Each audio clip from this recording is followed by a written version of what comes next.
Okay, so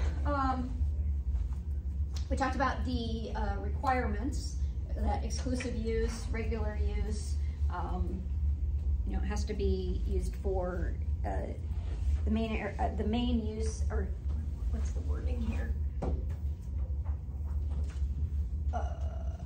Exclusive, I can't think of this. Regular. Oh, and it's for the trade or business. So once we've established that the criteria are met, now we need to determine how do we calculate what the deduction is, because obviously we're not using the whole house, right? We're just using a portion of the house. And so we've got to do some calculations based on that. Now the form that is used for to claim this particular deduction is the 8829 form. I can't remember if you've got one of these at all in your work, in your tax return problem or not. It's a fairly well, I mean, I think it's a fairly straightforward form, I guess, but I've worked with it a lot, so my perception may be a little bit different. But all that the information is collected on that form, and then it feeds into the Schedule C. If you remember, if you can visualize it all, the Schedule C, down at the bottom, we've got our income at the top, we've got all of our deductible expenses in the middle, and then down at the bottom, we have what's called a tentative net profit, and then comes the information about the home office. Okay, now there's a reason why we calculate that tentative net income first, because our home office deduction is going to be limited in some ways based upon that tentative income, okay? So we'll take a look at the 8829 in just a minute here, but let's talk a little bit about the, I set this out, so let's talk a little bit about the calculation. So obviously it's going to be a proportion of the entire home.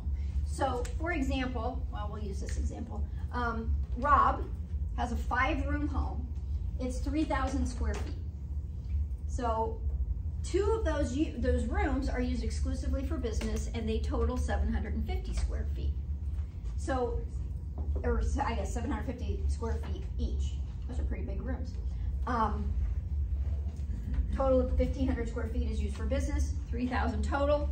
50% of those qualified expenses would then be deductible for business purposes for the home office deduction. So it's a pretty easy calculation to do. You just take your total square footage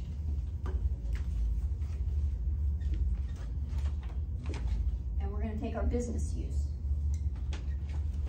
square footage. That's our proportion. We're going to get a percentage then. And that's the percentage that we're going to use to claim those deductions. So for example, if we have, let's say our business use is 1,000 square feet and our total is 3,000. So 30%, 33%, we'll call it an even 33% instead of the points.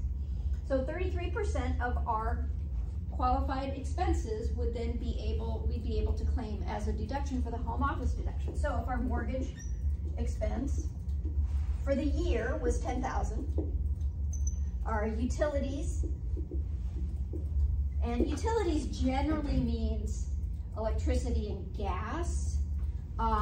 Usually water is not included in that because for most businesses, they're not really using water in their business. But if you have a business that does use water, then you could include that. Say utilities were, what? Make this easy. 33, just so that I can calculate it easily. Our home phone would not be included, home phone expense, unless the phone is exclusively used for the business. Okay.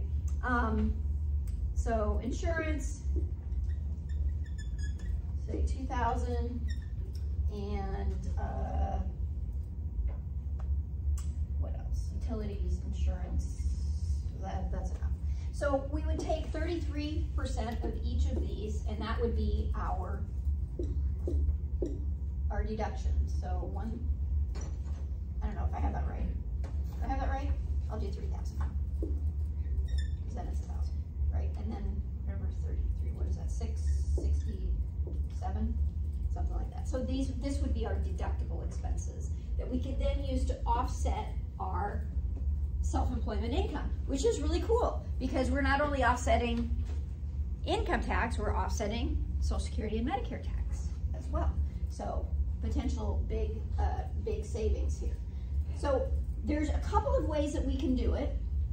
We can take our actual expenses, which we need receipts for. We need to have records for all of these. Or we can use what's called a simplified method. Simplified method is simply taking $5 per square foot up to a maximum of 300 square feet and using that as our total. Now, we can't, it says up to 300 square feet, but if we're only using 200 square feet, we can only use 200 square feet, right? So if we're using 1,000, this is probably going to be a better deal as far as the deduction goes, right? Taking this. So these are apportioned expenses, but we may also have direct expenses. So, for example, let's say we made a repair on the area that we use as our home office, and we only made a repair on that area, right? Maybe we replaced some drywall or something like that. We can take 100% of that expense because it directly affects and only affects that particular area. But for anything else that affects the entire house, we're going to use just a percentage of that. Does that make sense? So we got indirect expenses, which are here, and then we've got direct expenses as well. Questions about any of that? That make sense? All right. So, and again, that calculation is done on the 8829 form, and I'll show you how that's used. Now, as I mentioned, there is a limit to the deduction, which is why we calculate tentative net income or tentative net profit on the Schedule C. We have to use that to determine how much of our deduction we actually get to take. So those expenses that are not otherwise deductible, which essentially is everything, oh, I know what I would, property taxes would be one. So those expenses that are not otherwise deductible, which essentially is everything except mortgage interest and property taxes, because remember we took those on the Schedule A. Those are deductible, right? So anything else other than that are limited to the gross income from the business use of the home. So those other expenses cannot bring you down below zero. And so that means there's an order for this deduction as well. And you'll see on the 8829, it goes through that order. So the form does the calculation for you. So gross income is first reduced by the amount of regular trade or business expenses that are non-home related. So everything in that part 2 or 3, I can't remember what number it is, of the Schedule C. Everything, all of those itemized expenses, remember from the Schedule C, we subtract those first. And then we subtract the home office expenses that would be deductible anyway. So mortgage interest and property taxes, essentially, is what we're left with there. If any positive income remains, the business use portions of insurance, utilities, and depreciation, I forgot to mention depreciation, so you can depreciate that portion of your home as well, okay? Can be deducted, but depreciation comes last. So let's take a look at what this looks like. So here we've got Rob again. So he had, remember, half of his house was used for business. $19,000 of gross income from his home, trade, or business. And he had the following expenses. So this is his gross income, the $19,000, okay? So that's gonna be, we haven't deducted any expenses yet.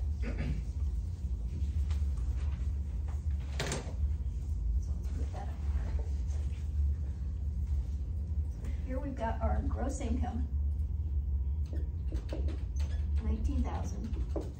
So that's going to be in that first part of the Schedule C there. And then we've got other expenses. We've got trade or business expenses. So that would be in the second part of these are our ordinary and necessary business expenses that we've already talked about, so 12,000. So his tentative profit right now is what, $7,000. Okay, so we've got to figure that out first. These are the other expenses that he incurred, and this must be in total. So mortgage interest total $9,800. Real estate taxes, remember these two are going to come first because we can deduct those. Then we've got utilities, insurance, and repairs. And then we've got depreciation. Again, that depreciation. So depreciation is, so this is a residential rental. I think that they're using the 27.5. Can somebody look at that chart? The 2.461%. That on the appendix. I can't remember off the top of my head what he'd be using. I think it's the 27.5.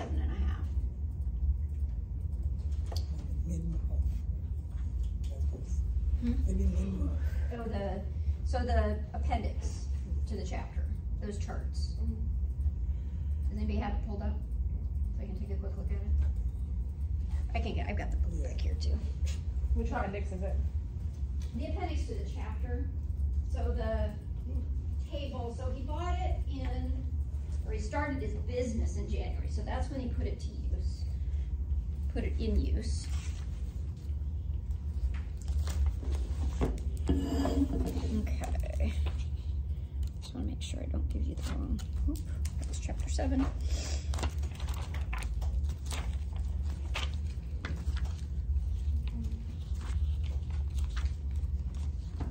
Where are the tables?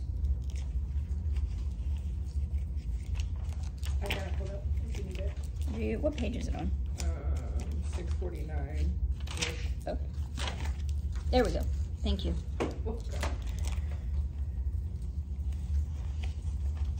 No, they're using the 39 year. Okay, so this would be one of those exceptions because it's being used for commercial purposes, even though it's a residential building. It would be using the 39 year depreciation. So, but again, we're only gonna take half of that. So the full value of the 200,000, half of that is business, and then because he started it in January, we were looking at the first recovery year, it's 2.461%. So we'll take half of that. So the depreciation, 2461. This is the order in which we're going to do this calculation. So first thing we're gonna do, we take that 12,000, and then we can take the property taxes and the mortgage interest. So what's that? 95, I'm sorry, 4,900? Is that right? Is that what they have? Yep. And then they've got property taxes. We're gonna do that first. 600. So that gets us to, what is it? So 3,100. Oh, I guess that right there, 1,500. I'll use their math. I guess I'll have to trust it. Which means we have $1,500 left that we can deduct. Even though our expenses are going to be higher than that. See, our utilities were $1,500, insurance was $1,700. Those two alone were more than that. We are going to be limited to the $1,500. Okay, the excess amount is going to be carried over to future years. Now, if his expenses are like this every year and his income is like this every year, I don't know, $19,000 is not a whole lot of income for using half your house and having all those expenses. We'll assume that he just started his business. That could be used then in the future, right, to offset future income. So, but it does have to be done in this order. So first, mortgage and property taxes, mortgage interest and property taxes. Next, we would take utilities, insurance, and these repairs. I guess the repairs are indirect. They don't really say here, do they? Those are indirect or direct. Last, we would take depreciation if there's any net income left at that point. There isn't. So we have to push that off to next year. But it will at least take him down to 0, right? His net income down to 0. It just can't take him below 0. So this is what the 8829 looks like. So you can see the calculation for the business use is right here in the form.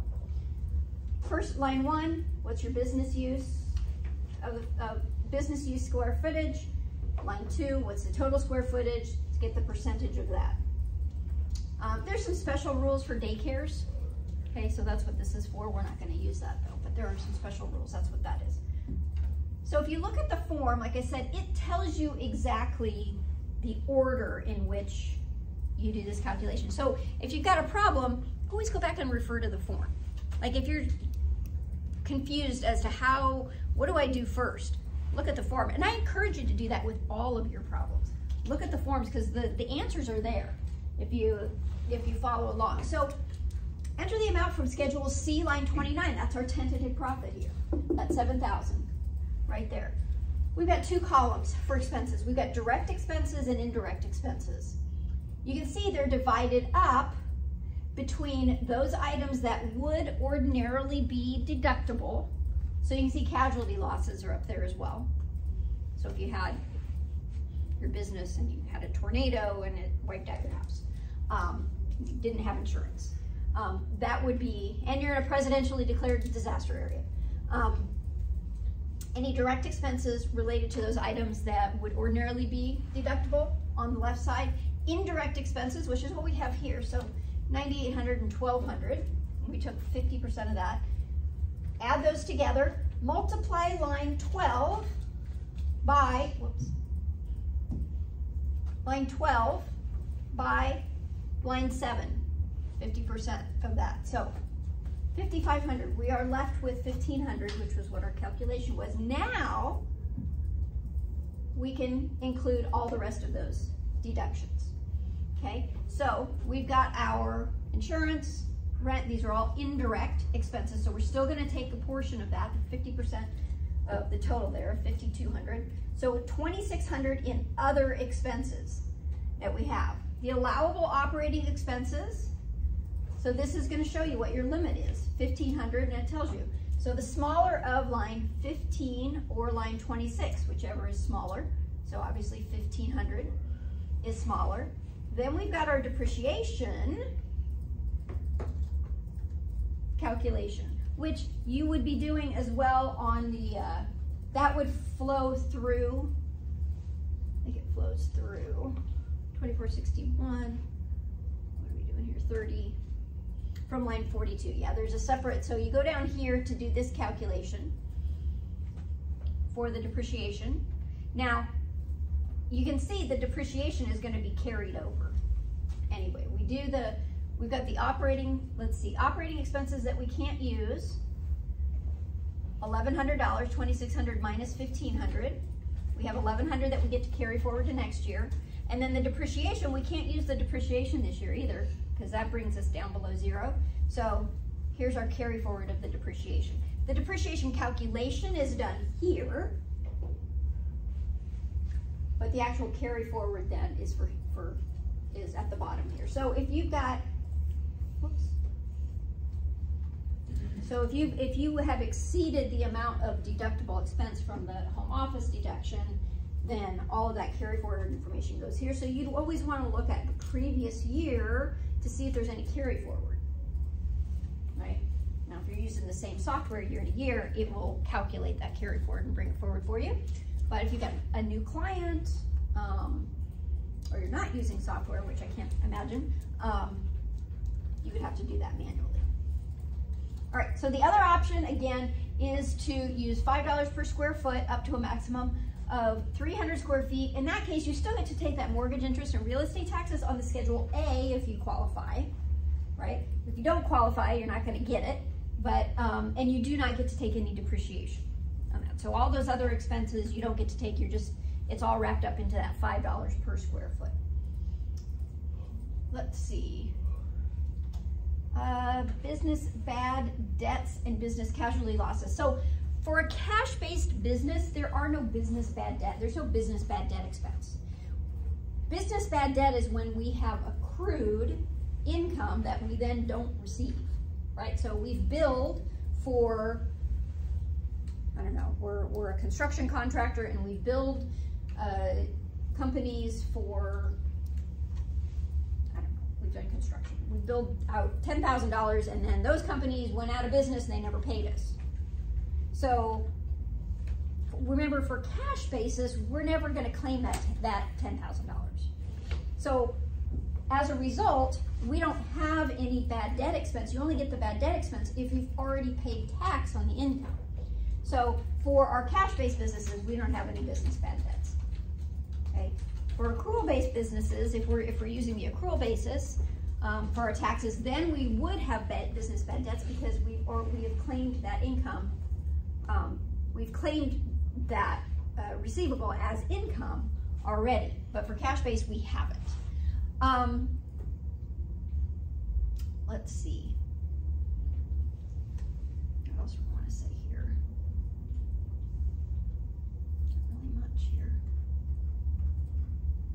I guess they give that example there, Mateo. Now, there is a difference here if you are actually out the money. So if you have lent money that you then don't receive back, that's a different story because you're actually out, you had to give up money that was taxed. So, and we'll look at that example here. The first one, Mateo, cash basis, sole proprietor, gave advice to a corporate client. He billed $700 for it. They went out of business and filed for bankruptcy. He never received the $700, but the $700 was never included in his income in the first place. So therefore, he doesn't get a bad debt deduction. Second scenario, in addition to the $700, he lent the corporate client $5,000. Okay, well, you know, Mateo's probably not a very good businessman.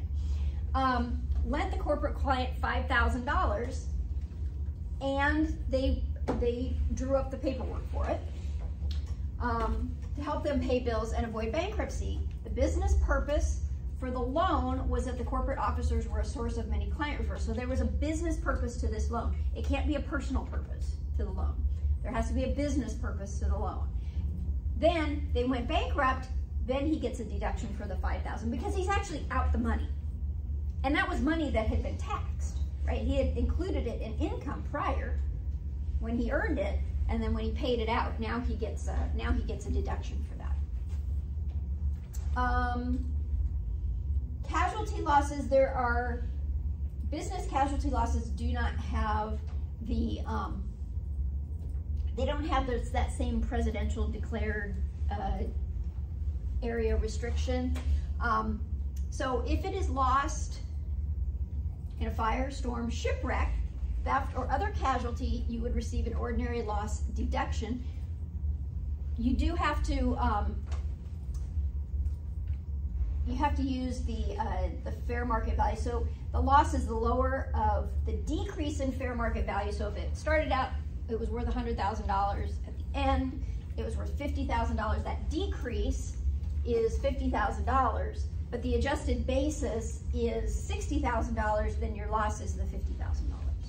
So whatever is less of those two. Again, we would reduce it by any insurance that is received.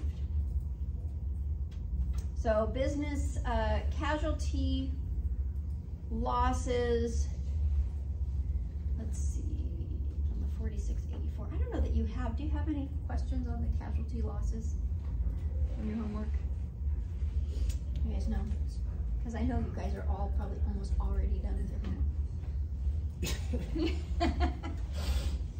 All right, well, this form 4684, page 2 of the 4684 is for casualty losses. Again, it's, so the calculation is right there, right? So everything that we just talked about, that calculation is there. Cost or adjusted basis, insurance reimbursement, fair market value before, fair market value after, and then all the calculations. So 10,000 is our deduction here. All right, so key points here that I do want to make. So that home office deduction, remember, it's got to be regular and exclusive use for business purposes or to meet clients, patients, what have you. Also has to be regular use of it. It is going to be a portion of the total square footage, so whatever portion you're using, you've got to multiply then your indirect expenses by that percentage of business use. You may have some direct expenses as well that pertain only to the area that is being used for business. And that deduction is limited by, first we're going to subtract our mortgage interest and property taxes, the business portion of it. Whatever's left, then if we have indirect expenses, we can offset, or we have other expenses, we can offset that other income with that. Any amount that is not used then gets carried forward indefinitely to future years. And that's mostly what I want to say about business property. Different rules. We don't have that 10% limit. We don't have that, you don't have to subtract that $100 or anything like that. You get to actually deduct what the loss was, but it's offset by any insurance proceeds, and it's limited to either the decrease in value or the adjusted basis of the item, whichever one is less. Questions?